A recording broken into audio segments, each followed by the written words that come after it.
All right. All right. Say all right. All right. Now, we left off. I didn't teach last week. I understand Cherie taught last week at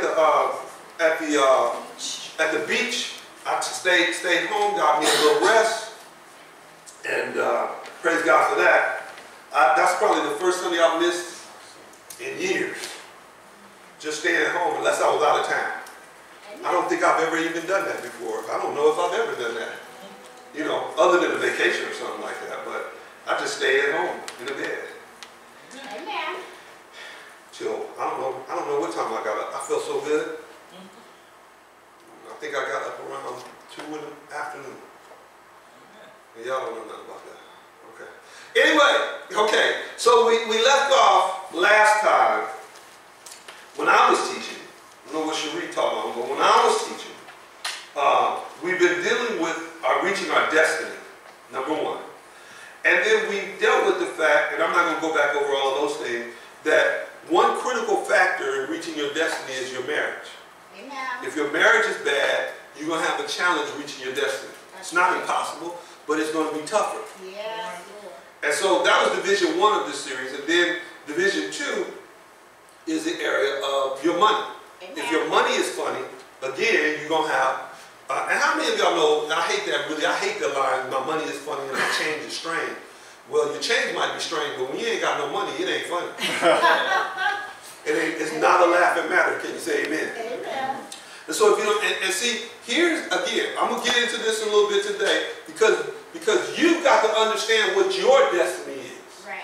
You've got to understand that your destiny is bigger than what you've been told it was. Amen. And as a result of that, you've been content. You've been content to just have enough for you because listen to me, your destiny is bigger than you. Amen. Listen to me, your destiny is bigger than you. Amen. I said, listen to me, your destiny is bigger than you. Amen. All right? Listen to me, your destiny is bigger than you. Your destiny is bigger than your wife and you. Your destiny is bigger than you and your wife or you and your husband and your children. Amen. Your destiny is bigger than your immediate family.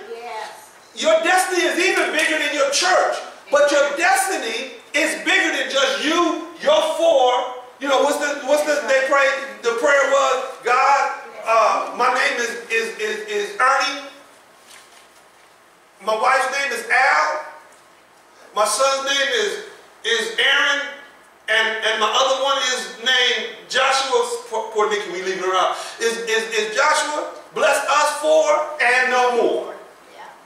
That's the mentality that the church has. Bless me, bless us 4, and no more. We don't care about nobody else. Amen.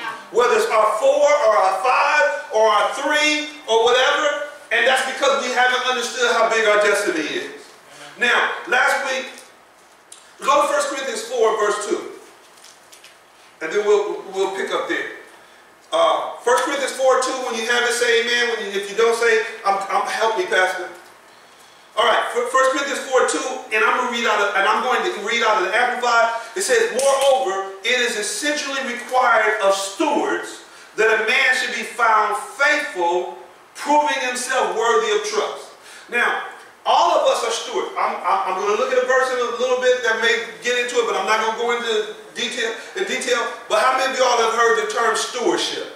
Yeah. Stewardship today, we would use, instead of stewardship, we would use the term management. A steward is a manager. So God, listen to me, God has given every one of us the responsibility to manage our finances. Amen. Are you listening to me? Yes, sir. So we are managers. We are all financial or resource managers. It is our responsibility to manage our resources. And it requires, so see, you got to understand this. See, this is the challenge that most people have, is that they don't understand this one verse. The earth is the Lord's. Amen. And the fullness thereof, the world, and they that dwell therein. So everything that you and I think we own, we don't. Amen. We use. Yes. When we breathe our last breath, it doesn't go in the grave with us. Amen. We came into this world with nothing, the book of Ecclesiastes said, and we will surely leave this world with nothing. So for the period of time that it is in our possession, we are stewards, or as the Bible says, we are managers of it. Amen. Now Now don't get all nervous because you might think I'm going to talk about offerings and tithing and whatever. That is a percentage of our management. Right. And the problem with the church is that we've only talked about that 10% that belongs to God. Truth of the matter is not the 100% belongs to God. That's true. But there's a 10% portion of it that God said, I want that out of everything. Amen. If you don't, see, now, there should also be an offering that's over the 10%. Yes. He lets you decide that. But after the 10% tithe, 1%, 2%, whatever you give as an offering, then that means you've got what, like 88% or whatever it is that you have left. God still requires us to manage that. Amen. And to manage it well. Now, we've looked at the fact, go to Luke chapter 19. We'll pick up there. And so when you look at Luke chapter 19, verse 11, it gives us an idea or a concept of management. Now, let me say this again, because people trip, because you don't hear this kind of teaching in a lot of churches. Amen. Everything is spiritualized. And listen, I believe in the spiritual side, but there's a verse that talks about first the natural, then the spiritual. Yes. And so we got to get the natural understanding for the spiritual to pop. How many of y'all want your spiritual life to pop? Amen. Yeah, but sometimes it's hard to get your spiritual life to pop when your natural life ain't popping like it should be. Amen. All right? So now watch this. Luke chapter 19:11 says, and now the context, I don't have time to go back and read a couple of verses before. Oh, well, here, verse 11. Now, as they heard these things, Jesus, that's the he there, spoke another parable. Because he was nearing Jerusalem, and because they thought the spiritual was coming. That's what he's talking about the kingdom of God. They thought Jesus was going to set up his earthly kingdom right there on the earth, and he was just going to rule and reign. They knew he was the Messiah. Those people that were following, they knew he was the Messiah. They knew, see, now, this is just a little side thought for you. Jews, back in the day, thought there were actually going to be two Messiahs.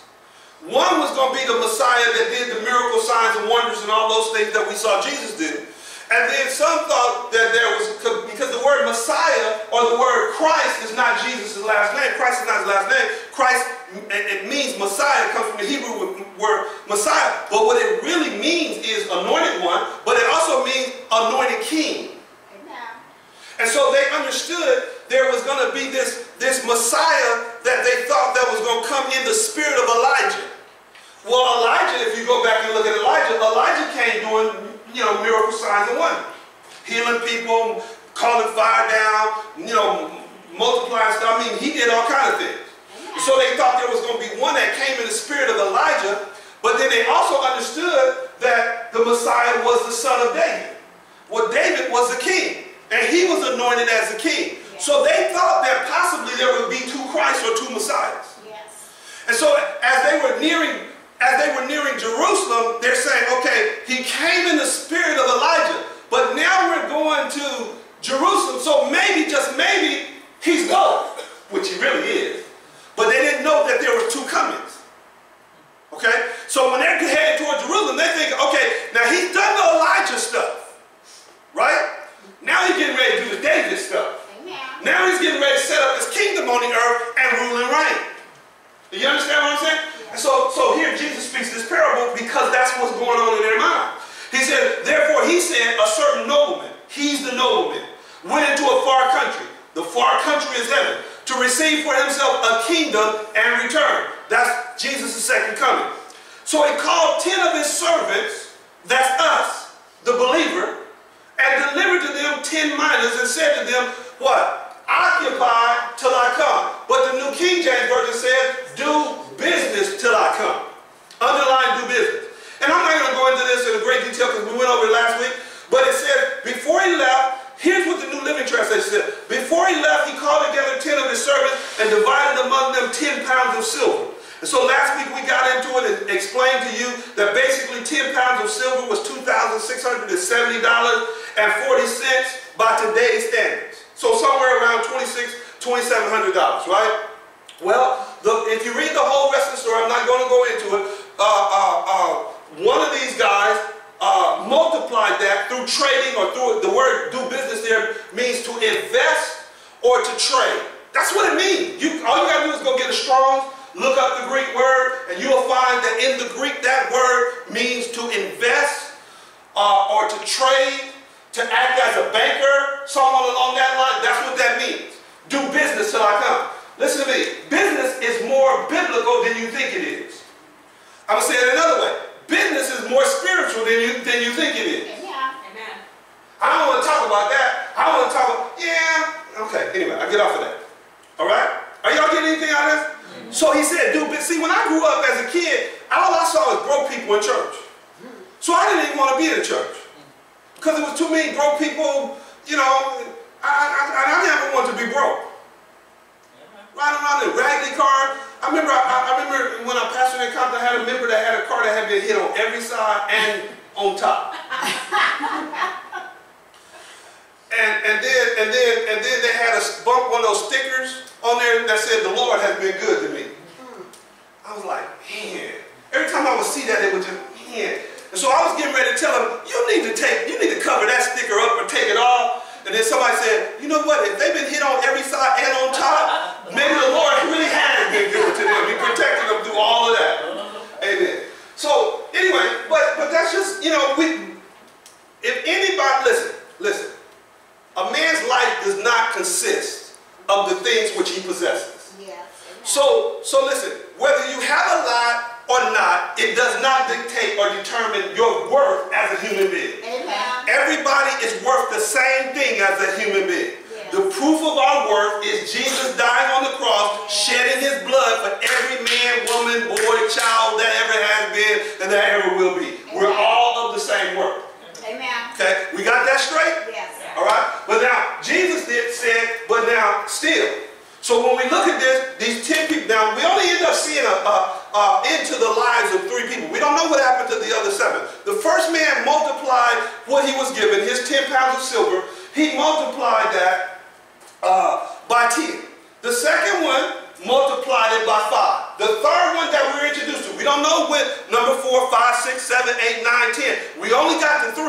And when we got to 3, the third dude was so bad that he disrupted the whole thing, and there was nothing even said about 4, 5, 6, 7, 8, 9, 10. Now, without going into it, you read the rest of that there in Luke 16. But the last guy came and he said, see, I brought you back what was yours. And then the nobleman or the master said, you lazy, wicked scoundrel, you. Why didn't you even just get some interest on my money? In other words, God expects us to be good financial stewards of the money and to bring back profit on what we get. Amen. Again, you've got to understand this. Jesus wasn't Baptist. He wasn't Methodist. He wasn't Pentecostal or Charismatic. He was Jewish. He was Hebrew. And again, Jews make up about 1% of the world's population. But they own at least 15 or 16, close to 20% of the world's wealth. Yeah. Jesus had a Jewish mindset, not a Baptist mindset. Amen. And not an African American mindset. That's right.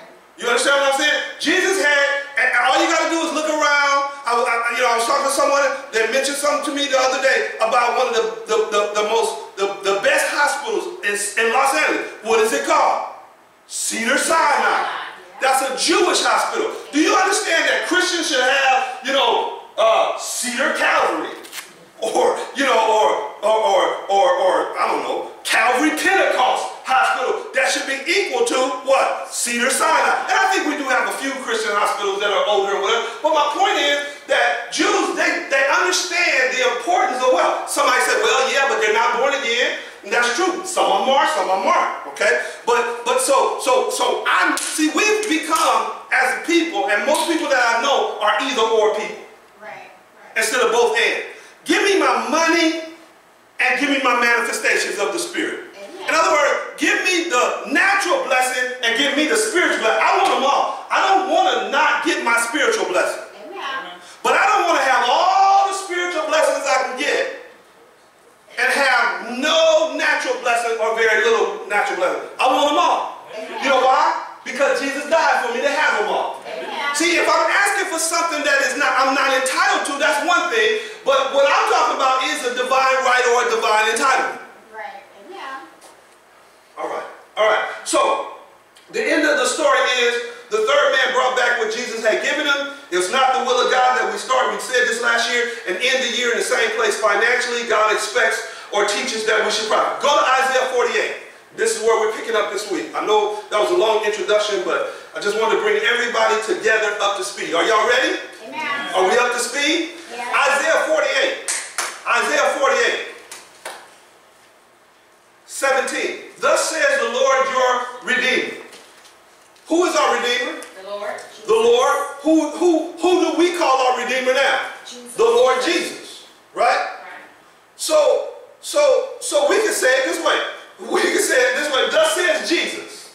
Amen. I mean, we know it wasn't Jesus per se, but thus says Jesus. Amen. He's the Lord our Redeemer, right? Amen. Watch what it said. He's the Holy One of Israel, isn't he? Amen. He said, I am the Lord your God who teaches you the prophet. Do you know Jesus teaches us the prophet? Amen. So I don't know what Jesus you're following if you're following a Jesus that teaches you to be poor. You're not following the Jesus or the Lord God of the Bible because the Lord God of the Bible teaches us the prophet. Amen. Now, first of all, let's look at this word teaches. The word teaches in the Hebrew here, it means to goad. All right? Now, a goad was like what we would call today a cattle prod. Y'all know what a cattle prod is? Yes. A cattle prod would be something that now they're like a taser almost, or whatever. They're electronic or whatever. But if the cattle are not going the way that they should be, back then they had some kind of a sharp object or something to get the cattle to move in the direction that they wanted them to. And so every time they moved against where they were supposed to, that prod would stick them in the butt or in the side or something, and it would get them in line where they were supposed to go. And so now they have, like I said, electrical cattle prods that if they're going the wrong way, you just and they straighten up and whatever, because that shock is bothersome to them. Now watch this. It says here, he teaches. That means he goes. Now listen to me. All of that, every good, listen to me. Every good, the Bible says every good, say good. Good. Every good and perfect gift comes down from the Father of light. So everything good in your life, it has come to you from God. Amen. I'm talking about your parents. I'm talking about food and clothing, shelter, all those different things. Everything good in your life has come to you from God. Amen. Got it? Yes. The Bible also teaches us that God does not tempt anyone with evil. That's right. Got it? So God is not sitting around trying to hurt you, trying to bring bad things in your life. That's not what I'm saying. But when bad things come into our lives, and let me show you in this particular area. Every financial struggle that you and I have gone through was with a purpose behind it, that as we went through it, that God would take that thing and use it as a goal to push you into your destiny. Amen. Understand what I'm saying? God has a path for you. God has a, okay, hold your place here and let's look at 2 verses. Go to John chapter 10. Because you got to see the path. Say the path. The path. You got to see the path. See, because most of us haven't seen the path, we don't understand. I was saying to some people that were here at church earlier that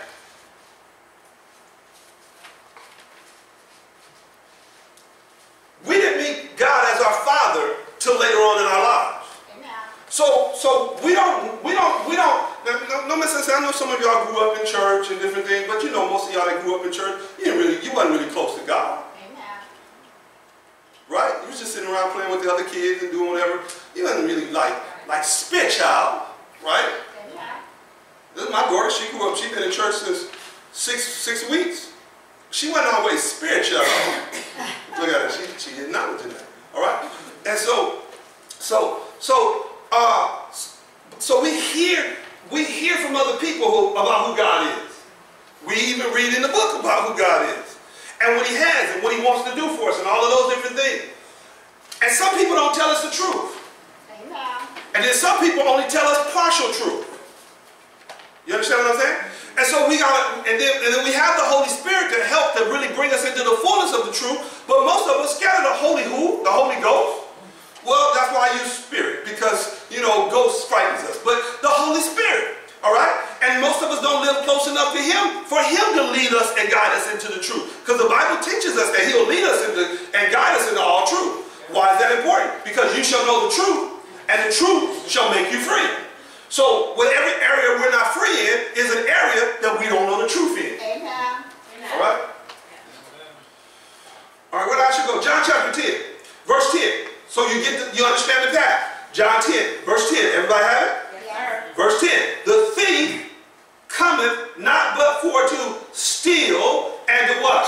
Kill and to what? Destroy.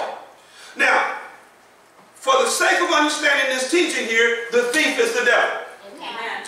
So anything that kills, so somebody like a family, one of my family members, one of my well, they're really not my in-law, they're my sister's in-law. But I grew up around them, so they're really like family to me, right? From her first marriage. Well, some of y'all may have even heard about it on the news. One of the great-grands got killed in an automobile accident about 2 weeks ago. Tremendously gifted and talented, danced with Debbie Allen, all kinds of different things, you know. And so the funeral was like last week. Beautiful girl, smart, intelligent, in college, about 19 years old. Life gone. At least earthly life gone. Well, you know, I'm sure there are people that, number one, God, why did you do that? God, why did you let that happen? Or God has a purpose in everything that He does. Or we have all these statements that we make. Listen to me.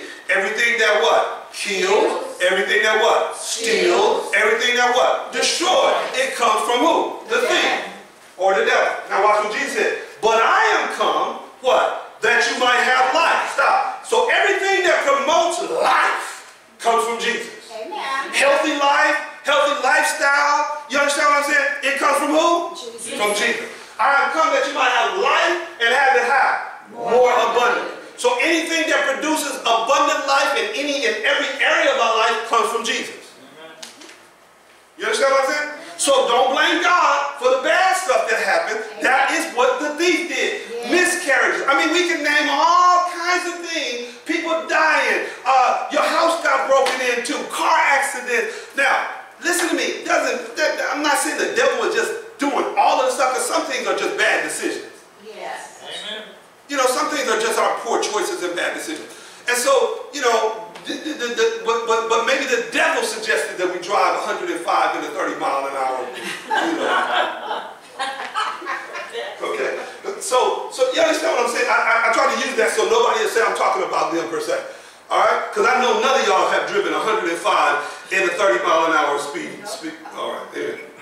All right? So that's the path. Also look at Ephesians 2. I just want you to see the path. Say the path. The path. And I'm going to read this out of the Amplified in a minute. But there is a path. Say there is a path. There is a path. So when we get back to Isaiah 48 and the goals, when we get back to this, you'll understand it better as we look at these verses. Verse 10. Now we know Ephesians 2:8 and 9 says, "For by grace are we saved through faith. It is a gift from God, not of ourselves, lest any man should boast." Right? Remember that. Yes. Verse 10. I'm reading out of the Amplified because the Amplified expands on the meanings of the Greek of the words. Verse 10 says, "For we are God's own handiwork." King James says, "For we are His workmanship." Amplified says, "For we are God's own handiwork, His workmanship, recreated." That means our spirits, when we get born again, our spirits are recreated in the anointed King Jesus, born anew, the Amplified says, that we may do those good works. We're going to come back to this. Which God predestined, planned beforehand. That's where we get this destiny about. God has destined us to do some good things. Amen. Now watch what it says. Which God has predestined, planned beforehand. Now watch what the Amplified says.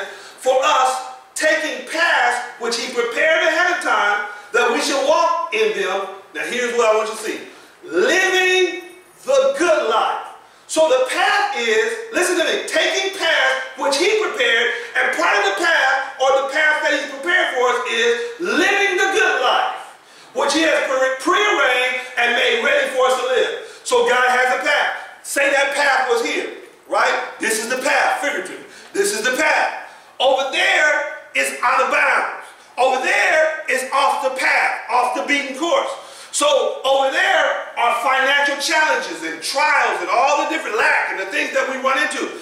This path is a path to prosperity. Amen. And every time we walk over there and we get into trouble and those goals hit us and this and that and whatever, that's God saying you're straying off the path that I have for you. Now go back to Isaiah 48. Are you understanding what I'm saying to you? Yes.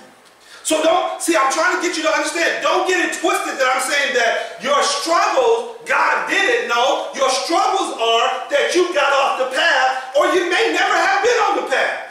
You may have spent your whole life off the path. Amen. If you were born into poverty or very little or whatever, or even just average and mediocrity, you were born off the path. Amen. Because God's path is the good life. Yeah. God's path is life and having it what? More abundantly. So if you grew up with less than abundance in your life, you never were on the path. Amen. You just got used to that path.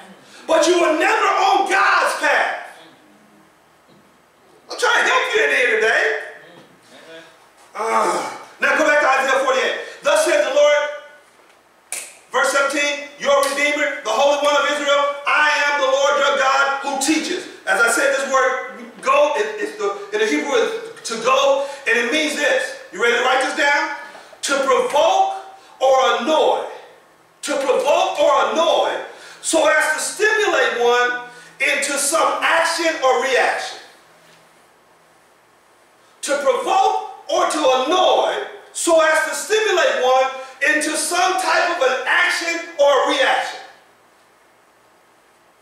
Have you ever gotten down financially, and then and to the point where you maybe your job wasn't doing what you needed to do, or this, that, and the other, and all of a sudden you started being provoked. Maybe I'll drive Uber. Huh? Amen. Maybe I'll get a second job. I'm not saying any of those things are wrong per se. All I'm saying is those things are designed, or those circumstances and scenarios are designed to make you go to the Lord God who teaches you to profit. Amen. See, the problem is when we get into those situations, we don't go to God for God to teach us to profit. Now, let me just explain this to you. One of the things that we ministers should be doing is we should be teaching this stuff. But because we haven't known it, or known it as fully as we should, or because of the blowback that we sometimes get, sometimes we don't teach it. But the reality is that our God is a God of profit, not a God of lack and poverty and all those things. Now, notice what it said. He is the Lord. He uses those things then to goad us. So when you look up and you're struggling financially and all these different things, and you feel like you've done the best that you could or whatever, you're not just lazy. You know, you're not just unemployed and you ain't trying to get a job or trying to start a business or trying to do anything, but you just, you know, you did the best you can. You look up and say, but God, it shouldn't be like this. I didn't think I was going to be here. My God, my struggle. Then it's to goad you. Yes. It's to prod you. Amen. Into looking up and saying, okay, I need you to teach me, Lord. Yes. Amen. Now, one of the ways that God always has taught is through men and women of God. Amen. Anybody in that position where they feel like I've been prodded, all right, then you need to pay attention. The word prophet here in the Hebrew, it means to ascend. So the Lord our God teaches us to ascend. It also means, this word means to gain. To ascend, to gain. Now watch what it said. Figuratively, to be valuable. So God's trying to teach us how to be more valuable. Now, let's see, remember I started off this by saying that our human worth is all the same because the same precious blood of Jesus Christ died for, was shed for every one of us. It cost his blood. I don't care whether you are the president, the pope, potentate, or a pauper. It doesn't really matter. The same blood redeemed the pauper, the president, the potentate, and prime minister, and whatever other P's you can Prostitutes too. The same blood redeemed us. You understand what I'm saying? Amen. Same blood redeemed us. So that our value has been established that we're worth the blood of Jesus. Now, I wouldn't say we were worthy of it, because we weren't. But God said we're worthy of it, so we are. Does that make sense to you? Yeah. All right? But that's not what he's talking about there. He's talking about how to become valuable in terms of your ability to produce. Amen. He's the Lord who teaches you to be valuable, useful, Amen. benefited, to go forth or go forward, and to be profitable. And then notice it says here, who leads you by the way you should go. So he'll goad you, and when you pay attention to the goading, then he'll lead you. Amen. Most of the time, God has a hard time leading because you remember Paul, when this is a different area, but remember Paul was a Pharisee, and he was killing Christians and doing all these different things, and Paul thought he was right. And then one day, Jesus appeared to him and said, Paul, it's hard for you to kick against the goads or the prods or the pricks, some translations say. Now, we don't know what was going on in Paul's personal life or all of those things. We just know one day Stephen was stoned. He was holding the coats and standing there consenting. We know he breathed out fire against the church and threats and all this stuff. All we know is what we saw, the hell that he would bring it down on the church. But we know nothing about, tells us nothing about what's going on in his personal life. And finally, Jesus appeared to him and said, Paul, Saul, actually it wasn't Paul yet, Saul, it's hard for you to kick against the prick. So really, whatever was going on in Paul's personal life, there were things that were happening to Paul. But he wouldn't pay attention to it. He just kept going this direction because he felt like, I'm right because of the law. Finally, Jesus had to appear to him and say, buddy, you're not just persecuting them, you're persecuting me. But now notice this, Jesus could have killed him where he stood. Amen. And I can show you verses in the Bible where there were people that actually the judgment of God fell on them and they died. Amen. There was one king, one of the Herods, that wouldn't give God the glory for a speech and he fell over dead with worms in his stomach and the whole 9 yards, and an angel just smote him. Amen. He didn't kill nobody like Paul did. He didn't consent to nobody being killed. He took God's glory. You know why God gave mercy to Paul? Because what Paul did, he did it ignorantly. Amen. Okay, anyway. All right. So that's what it's talking about when we're kicking against the goals or kicking against the pricks. Are you guys understanding me? Yes. Now, then verse 18 says, oh, that you had heeded my commandments. Then, now watch this, then your peace, this word peace in the Hebrew is shalom, and it means a lot of things. It does mean peace, but when it means peace, it doesn't mean tranquility. What it actually means, it comes from another Hebrew word, shalim. Shalim means nothing missing, nothing broken, every bit whole. I know you've heard that before. Amen. So when he's talking about, so really he's talking about peace or prosperity in every area of our lives. Now, this word though, well, when you translate Hebrew words and many Greek words, but Hebrew words, you've got to translate them in terms of the context. The context here is the context of the Lord teaching you to profit or to gain or to be more valuable materially or financially. Right? So when you translate this word shalom, rather than translate it as peace, it should be translated as prosperity. And it's talking about material prosperity or financial wealth building. All right? So he said, then your peace or your financial prosperity would have been like a river. Just think about a river for a minute, because we read past things so quickly. Just think about a river. It's a lot of a river, right? A lot of water in a river, right? Could you imagine having money like a river? And you know, do you realize that money flows like a river? It really does. Money flows around the world, you know, every 24 hours. In the banking system, it just flows. Wall Street and all that just flows. that flow. Man, we need to get in the river. Amen. See, there is a river of the Holy Spirit. I'm not going to deal with that. But there is a river of the Holy Spirit. But there's a financial river too. Yes. Amen. Okay?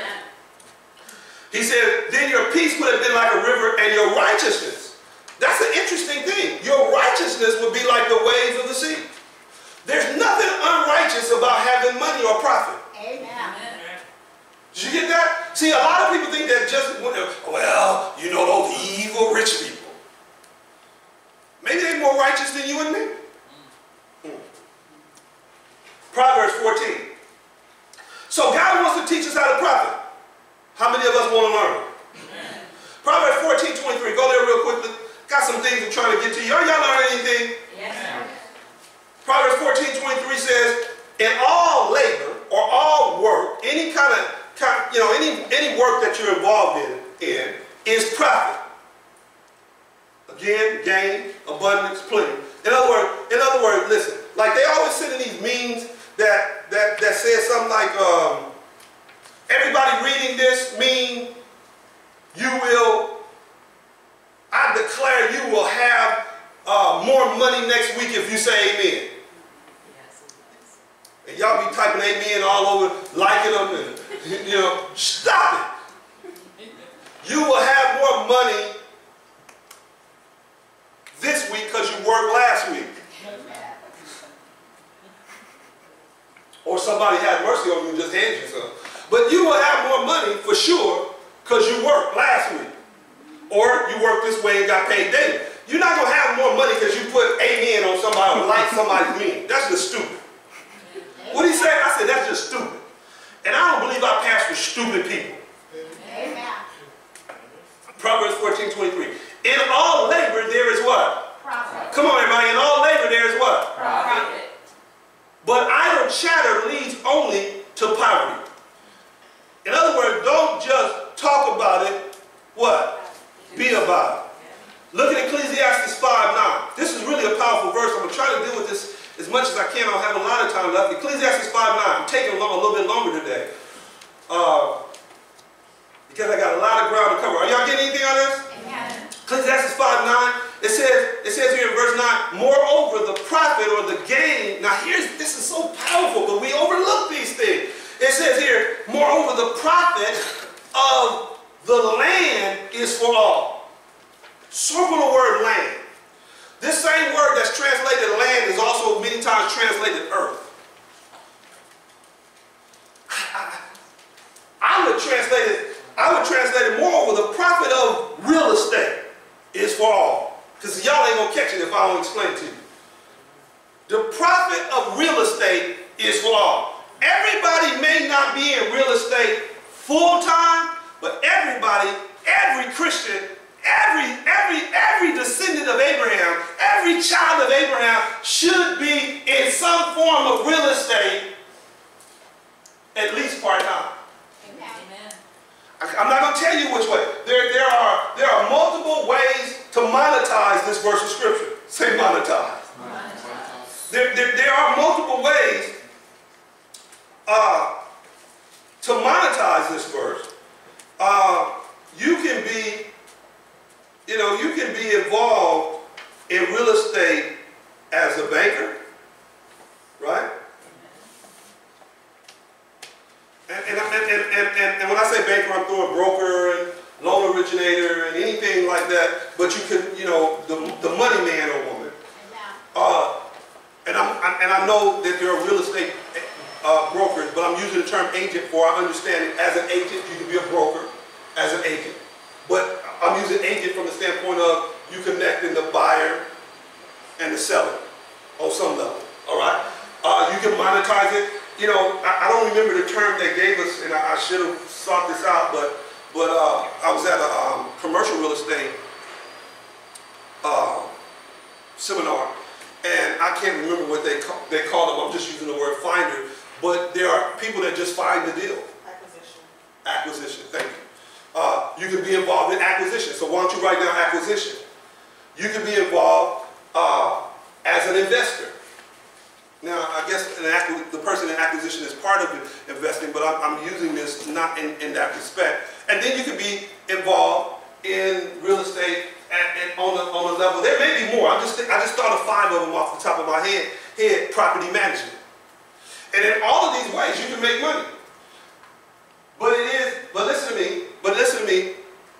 I mean, I guess we could go into farming and a whole bunch of other things, you know, that you can do. But one of the main keys, and I'm not going to go here today, but one of the main keys when you go back to Deuteronomy 8:18, that says that God's given us the covenant of wealth.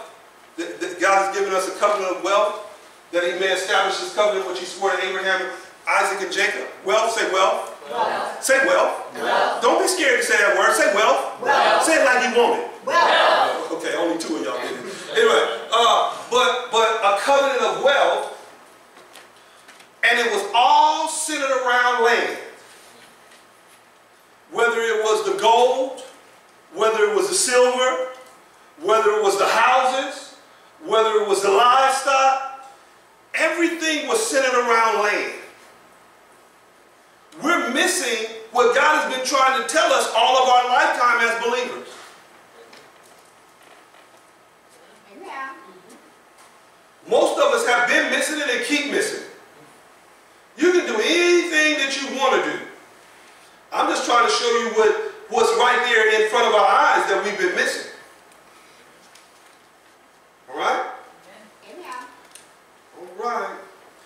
Look, the Amplified says in verse 9, Ecclesiastes 5:9, moreover, the profit of the earth is for all.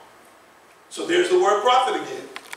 And then it says, the king himself is served by the field, and in all a king is an advantage to land which is cultivated, or a land with cultivated fields. I like the New Living Translation. It says, even the king milks the land for his own profit. Now, some of y'all know the teaching called Kings and Priests. Yes. The teaching called Kings and Priests, that there are some people that are kings, which would be the entrepreneurs, business people, and things along that line to the body of Christ. Some people would be priests, apostle, prophet, evangelist, pastor, and teacher. I subscribe to, we are a royal nation of kings and priests. Amen. Now, you may be more dominant as a king or as a priest. What do I mean by that? Well, as a priest, I'm more dominant as a priest because I'm in the fivefold ministry. But it doesn't negate the fact that I can be a king as well. Amen. All right? Now, somebody else might be more dominant as a king, as that's their full-time occupation and calling. Got it? But they still would be a priest because they're involved in the ministry of reconciliation. Amen. And they should be involved in the ministry of praise and worship. Yes. So those are 2 priestly activities where you worship God and you connect people to God who are not connected. That is part of the priestly ministry. So if you're a king, you should still be involved in that. Not just financing it. Listen to me. Not just financing it, but actually being involved in it. Actually leading people to Christ. Amen. And actually being a worshiper yourself. Amen. Got it? But so then also as one who is me considered to be a priest, as it were, but that doesn't mean, okay, you just have to stay over there and be a broke priest. And hope your kings come through for you. It doesn't mean that. You can also be, or I can also be involved in the real estate area, or in any other business endeavor. Because kings are involved in any area of business endeavor. Now, let me jump just a little bit. I've got a few minutes left, and I'm going to try to get to this other stuff. But I want you to understand, even the king milked the land for his own profit. We're going to come back maybe next week. I don't think I'm going to get to all of this week. But kings milk the land. You need to understand that somewhere, somehow, in some of those things that I just talked to you about, you got to get involved with land. You got to get involved with real estate. You got to get involved with owning it. You know, if you went to the investor side, they teach you everywhere that there are 3 primary, I guess, strategies involved in that. One is being a wholesaler. That's where most people enter in to it. Not all, but most people enter in as a wholesaler. And then what is it, flips or rehabbing, and then the other area would be buy and hold, and so forth. And I guess you could even be, I guess that goes back to the banking side, where you can just invest money into situations like that. But you got to get involved in it. It brings one of the greatest returns, you know, for the amount of work and effort and so forth that you put into it. And just drink, I mean, that's legal. You understand what I'm saying? That's legal. I mean, you can do some other things that can make some big returns that may not necessarily be legal. There are actually investments. There's another side of investing that I'm not dealing with in real estate, but there are investments that you and I, at least most of us, I would say 99% of us in here, can't even get involved in because we don't have enough liquid assets. And it's illegal for us to get involved in these things because we're not even supposed to know that they exist. In other words, suppose Ernest knew about it and he had whatever it takes to be the liquid assets to know, then whether it's $500,000, I don't remember whether it's $500,000 or $1 million, whatever it is liquid that you have. He couldn't tell me, I could be his brother, and he couldn't tell me about this particular investment because the SEC won't allow it. Because they say it's too dangerous. So until you get to that level, you can't even invest on that level. Amen. See, now, then you'll understand this statement. 8 out of 10 new millionaires come from real estate. But I don't know if it's 70% or more billionaires come from investing. Why? Because you can't get to certain levels of investing until you get to being into the millions. Or, you know, in other words, you reach a certain point. And when they reach that point, now they can go for the investments that you and I are not even aware, that most of us are not even aware that they exist. And if we are aware, it's an SEC violation.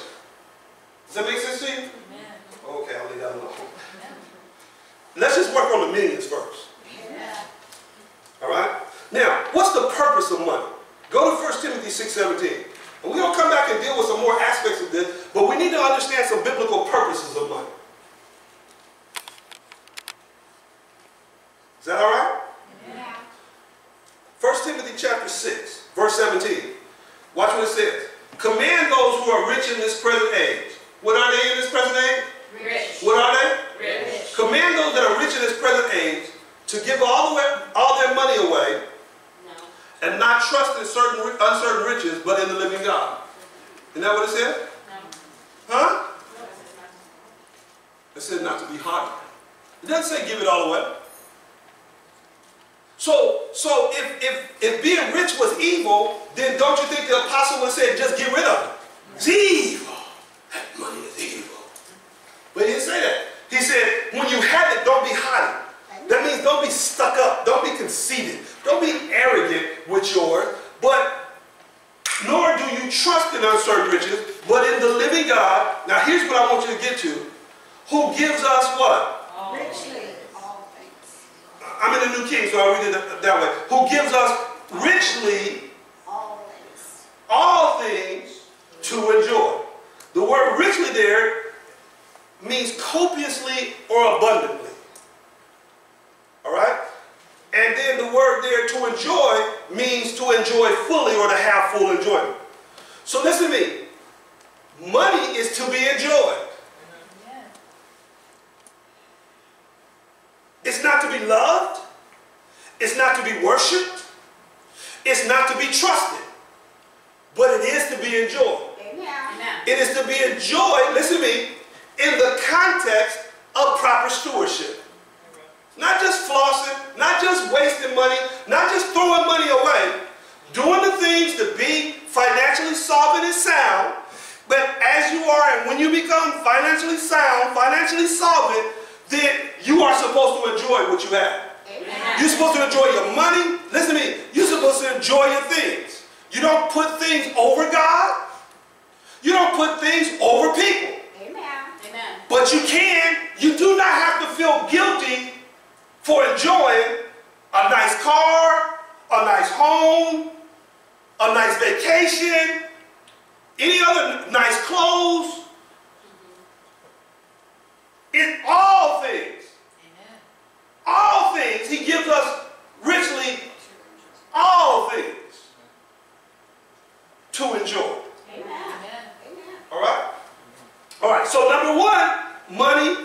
purpose of money is to enjoy your life with it. Whoo! Tell your neighbor, life is not just to be endured, but to be enjoyed. Now, you don't have to say that to unsaved people, but you do to Christians. Because we've been taught in church sometimes, you know, well, we don't enjoy anything down here. We just wait till we get over there, and that's when the enjoyment comes. Huh? All right, number 2, we already saw this in this verse, 1 Timothy, is not to be trusted in. 1 Timothy 6:10, look back up there, it tells us it's also, for the love of money is the root of all evil or all kinds of evil, for which some have strayed away from, now watch this, from the faith in their greediness. So the love of money is associated with greed. I think there was a movie that came out about 5 or 6, maybe more years ago, called Greed, and the guy was saying how greed is good. Greed is not good. Amen. Love it. Listen, don't misunderstand me. Greed will cause you to do things that you know you're not supposed to do to get the money. That's right. You can be greedy with no money. Amen. You understand what I'm saying? Or you can be greedy with a lot of money. But greed will cause you to do things that you're not supposed to do to get it, and when you get it, to hoard it. Okay? And it says here, those that strayed from the faith, so you'll stray away from the things of God in their greediness, and they pierced themselves through with many sorrows. The word sorrow means there that which causes one to sink into grief and feel dejected or disheartened or discouraged, demoralized, downcast, low-spirited, dejected, and depressed. All right? Look at Ecclesiastes 5:10. Ecclesiastes 5:10. I know that's going to take you guys a minute unless you have an electronic Bible or something. Ecclesiastes 5:10. You know where that is? Yep. It's right after the book of Proverbs. You know where that is? Yep. Right after the book of Psalms. That's the best I can do. Psalms is in the middle of your book, of your Bible. What I say, Ecclesiastes what? 5:10. Ecclesiastes 5:10 says, he who loves silver, silver is a form of what? Money. Of money. He who loves silver will not be satisfied with silver, nor he who loves abundance with increase. This is also vanity. I like the way the New Living Translation says, those who love money will never have enough. How meaningless to think that wealth brings true happiness. All right? So even though we're talking about profit, prosperity, understanding money, we're still recognizing that if we love it, we'll never have enough, and that money won't bring true happiness. It can bring happiness. I mean, you could be in the club making it rain.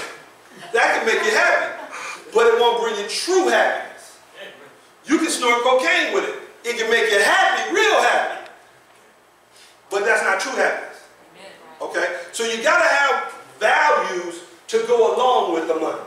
See, what you say, Pastor, why are you saying some of these things that seem like they're common sense things? They're not common sense to the church. That's why Jesus said the children of this world are wiser in their generation than the children of light. Because we buy into the whole poverty preaching, just pray, baby. It's going to be all right. Just wait on the Lord. Just pray, baby. And no, you're going to have to do something more than that to build wealth. How many of y'all know I believe in prayer? Amen.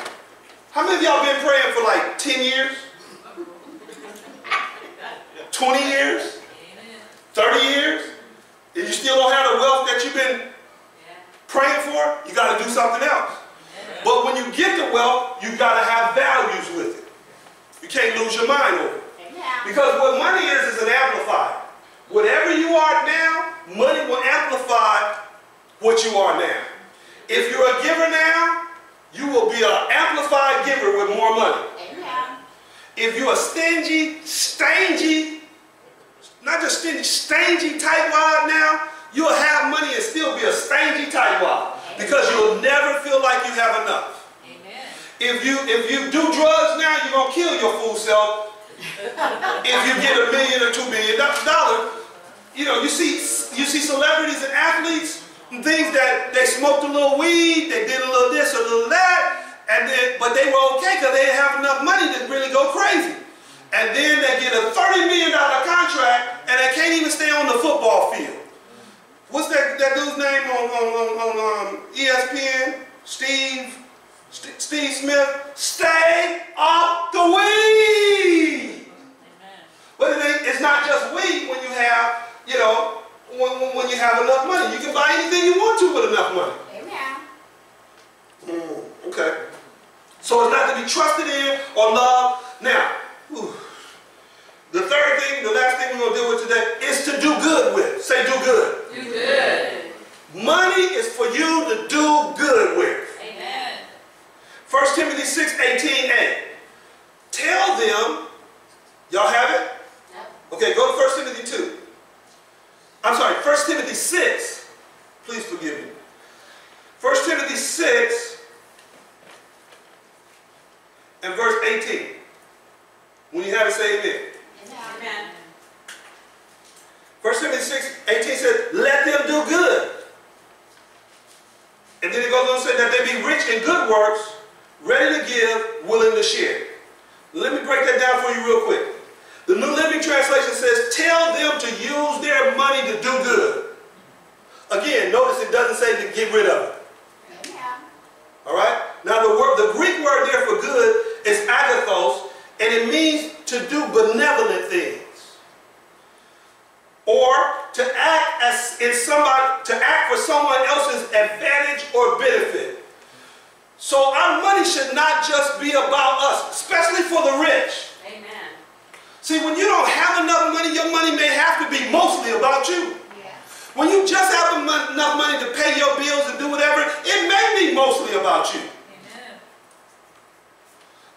But he's talking about here now wealth and being rich. And again, he never said get rid of it. Amen.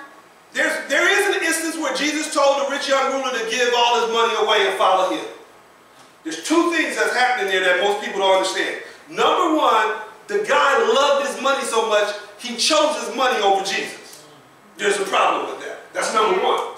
Number two, the man was being probably offered a position, at least as an apostle, but certainly as one of the guys in the 70, the other 70 that came along. And then those 70 or 72 were important because out of those 72 disciples, one of those, an apostle, was chosen to fill Judas's position. Amen. Judas was the treasurer.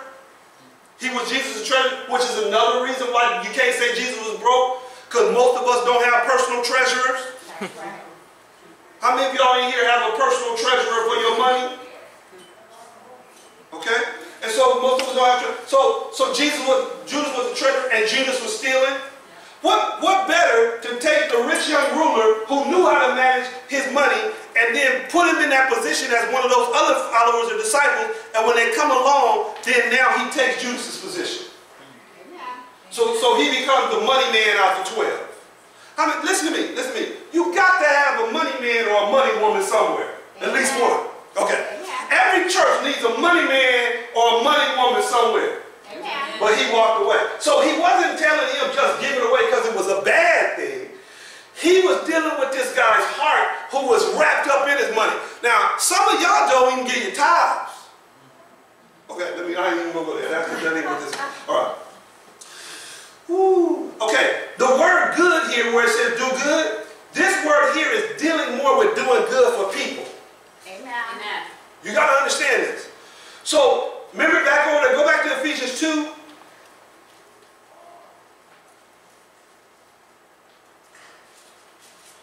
We're talking about your destiny, right? Amen. See, some of y'all didn't believe me when I said you need a whole lot of money or plenty of money to reach your destiny or to fulfill your destiny. The reason why is because you haven't understood your destiny. Amen.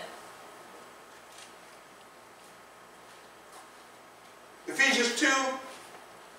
I think it was Ben Franklin that said something like never be a borrower or a lender or something along that line. And then he also talked about, just having enough. And we take that from Ben Franklin and think, yeah, see, that's a good wise saying, Ben Franklin was a millionaire. You didn't know that, huh? All those cats that signed on to the from George Washington, that signed the Constitution or whatever, these guys were land barons. They got land grants to come here in the first place. Amen. You need to read your history. Yes. These guys were wealthy. Amen. I laugh at you guys because you guys talk about Republicans and Democrats, and the Democrats being for the poor and the Republicans being for the rich and whatever. If you in the Senate, or you a governor, or you a president, do you realize how much money it costs to run for those positions? Do you know how much money they get put in their company? It's all about money. They all work for the same corporate entities. Yes. Amen. Okay, let me do that. They all work for the lobbyists on one side or another. And they're millionaires. You get to Congress, you don't have to be rich to get into Congress, but you got to be well off or have access to some rich people. But once you get there, that's where the money is. They asked was Jesse James, why do you rob banks? He said, because that's where the money is. Amen. Well, I'm telling you, you don't have to rob banks to get the money. Amen. Ephesians chapter 2, verse 8. For by grace have you been saved. Anybody saved in here? Amen. I say anybody saved in here? Amen. Then this is who is talking to who? Me. To who? Me. Not to you, to who? Me. To me. To who? Me. To who? Me. Come on, everybody. To who? Me. I'm going to keep saying it to everybody. Say it. To who? Me. Thank you. All right. For by grace are you saved through what? Faith. And that not of yourselves. It is a gift of God. Not of what? Word. So you didn't do anything to save yourself. Amen. Lest anyone should boast. Verse 10. For we are his workmanship. He did it. But then it says, created in Christ Jesus unto what? Good works. This is that same word where it says, use your money, what? To do good. And remember, we talked about how the Amplified Bible really expanded on that. You go back and look at that again. So your destiny, listen to me, your destiny is to do benevolent, good deeds for other people. Not a few, not just, sometimes we drive down the freeway, or we go to the grocery store, the liquor store, and we see a person that's down on their, whatever life, they're in between the blessing. I don't believe in luck, so we're gonna call it, they're in between the blessing. So they're in between the blessings, and we reach in our pocket and we hand them $1, and we think, look what I did. That's not what it's talking about. It's talking about doing good. Like being able to pay for somebody's college. Amen. Being able to take a person who was homeless and actually put them in an apartment, or if there's somebody that you can kind of work with and get them in a job or employ them, or do something that makes them not just have to sit there and have a handout every day. Amen. And we can go into all kinds of things, but you need plenty of money to fulfill your destiny. Amen. The problem is that you haven't understood that part of your destiny is to have a lot of money to do benevolent or philanthropic endeavors. Look at Acts 10:38. We're going to start with this verse. We kind of pointed this out last week. Are y'all getting anything out of this? Yes. You've got to increase. See, if I don't get you to change the way you think, you're just going to keep on thinking, yeah, I have enough, I'm cool. But listen to me. If this is your destiny, listen, if it is your destiny to do benevolent and philanthropic works, then guess what? One day you're going to be judged on that. Amen. And you can sit around like the proverbial ostrich with your head in the sand and figure, hey, he ain't talking to me. He talking to Sister Yvonne. Amen. He talking to Minister Wheeler. He talking to somebody else, but he talking to Sister Julia. He not talking to me, because God know I ain't able. God know I don't have many skills. Okay? We only read Luke 16. But remember the other one, the parable of the talents, he gave 1 5, he gave 1 3, he gave 1 1. He still expected the one with the 1 talent to produce. Amen. to multiply the one talent, like the one with the 5 turned it into 10, and the other one with the 10 turned it into another 10. Isn't that right? Yep. So you might be the least talented person in here with 1. Just 1. But that's not a bad thing. And in fact, a talent there was I think it was 1,000 pieces of silver. Now, that just brings up one thing. Jesus talked a lot about money. Amen. Problem is, we didn't understand the language he was talking. Right. Because we don't understand talents and might and things of that nature. We do if he had said dollars and cents, we would have gotten what he was saying. But they used in that day, that's what they were called. Amen. You understand what I'm saying to you? And so, or at least that's what they translated in Elizabethan English from. But he was talking about silver, which was their money. Amen. In fact, Jesus talked more about money than he did about heaven and hell. He talked more about money than he talked about love. Amen. How many of y'all know Jesus wants us to love? Amen. Yes, he does. How many of y'all know Jesus wants us to go to heaven and miss hell? Amen. But he talked about money more than those things. 20% of all Jesus' sermons was about stewardship, money. Okay. All right. So if you just have 1 talent, say you had 1 talent this year, right? And somebody else has 5. At the end of the year, they may be so excited that they have turned their 5 into 10, and you turn your little 1 into 2. And you can look at your little 1 that you turned into 2, and you can feel real bad. Or you can recognize that you doubled yours just like the person with 5 doubled theirs. Amen. And you can be proud of yourself because you doubled your 1 just like they doubled their 5. Amen. And then next year, because we're not stopping there, next year I'm gonna take my 2, and I'm just using yearly. It could be monthly or whatever you want to deal with. But next year I turn my 2 into 4, Amen.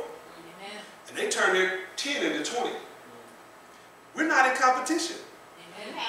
I still only have 4, they have 20. That's not fair. Life's not fair, baby.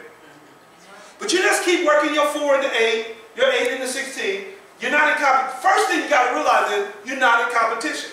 Amen. What you need to be doing is saying, what's my goal? Where do I want to take my 1 to 2 to 2 to 4 and so forth and so on? Because believe me, some people don't want to be billionaires. They're content being 100,000-aires. There's some people that are content being millionaires and multimillionaires. It's not what it's about. It's about you just maximizing all the time what you have. Amen.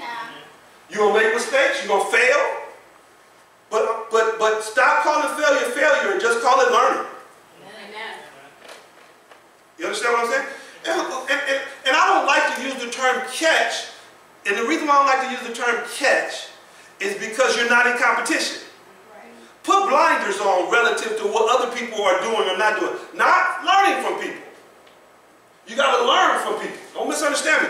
And you got to get around people who know more and are doing more and have more and learn what they. But you don't let yourself start looking at what they have and how much more they have and get into envy and jealousy and competition and strife. You never let yourself get there. You just learn. You understand what I'm saying? Amen. They might retire. You might keep working. You might work till you die. They might retire in 10 years. You might end up with more. But you're not in competition. Amen. It's not about competition. What is it about? Good stewardship. Good stewardship. What else? Making money. Making money. All right. What else? Maximizing. Maximizing what you have. That's what it's really about. It's just maximizing what you have. Now, ask yourself, am I really maximizing what I have? Or am I content where I am? Or have I just been really, I didn't even know some of this stuff. Well, it's not my job to teach you all of this. It is my job to bring out scriptural things to help you say, you know what? I can be better off than where I am. Y'all get anything out of that? Yes, sir. We'll pick it up next week. All right. I guess y'all didn't get that much out of that. Okay. Praise God. Did y'all get it?